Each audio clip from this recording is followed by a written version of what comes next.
Why would they do this? So, we have all of this information, but the obvious question is why?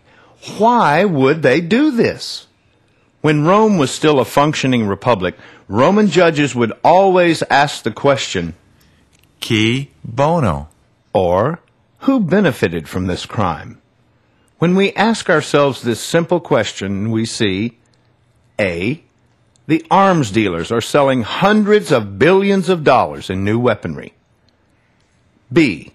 The International Monetary Fund, the IMF, and the World Bank have created over $1 trillion in new loans in the last year alone. C. Ariel Sharon and his group of hardliner political Zionists are jumping for joy because they have been pushing the United States for years to aggressively attack Arab nations. This is a very sensitive issue because there are distinct, opposing, and emotional points of view concerning the Middle East, regardless of which side of the fence you stand on concerning Israel and the Arabs. When Ariel Sharon recently said, I don't care what the American people think. I own the Congress. It should create significant concern for all Americans, especially because he is probably correct. D. The multinational oil corporations have taken control of the rich Caspian oil fields and now have their eyes set on Iraq. E. The Illuminati has always known that the freedom-loving, God-conscious people of the United States were always going to be their biggest problem. With 911, many of our brothers and sisters have become so afraid and so confused that they are willing to turn over their rights for promised security. I realize the immensity of this information, this conspiracy, is hard to accept.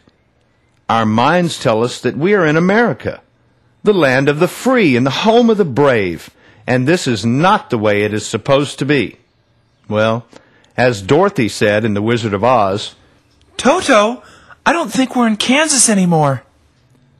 Take a deep breath and please listen to these following quotes. Today, America would be outraged if UN troops entered Los Angeles to restore order.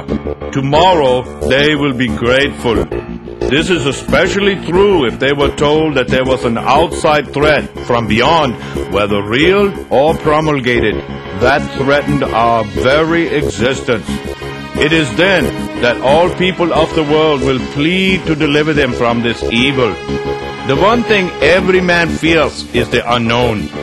When presented with this scenario, individual rights will be willingly relinquished for the guarantee of their well-being, granted to them by the world government. Henry Kissinger, Bilderberg Conference, 1991, in Evian, France. We can't be so fixated on our desire to preserve the rights of ordinary Americans. President Bill Clinton in USA Today on March the 11th, 1993, page 2A. The interest behind the Bush administration, such as the CFR, the Trilateral Commission, founded by Brzezinski for David Rockefeller, and the Bilderberg Group, have prepared for and are now moving to implement open world dictatorship within the next 5 years. Dr. Johannes Koppel, former official of the German Ministry for Defense and advisor to NATO. We are on the verge of a global transformation. All we need is the right major crisis, and the nations will accept the new world order. David Rockefeller.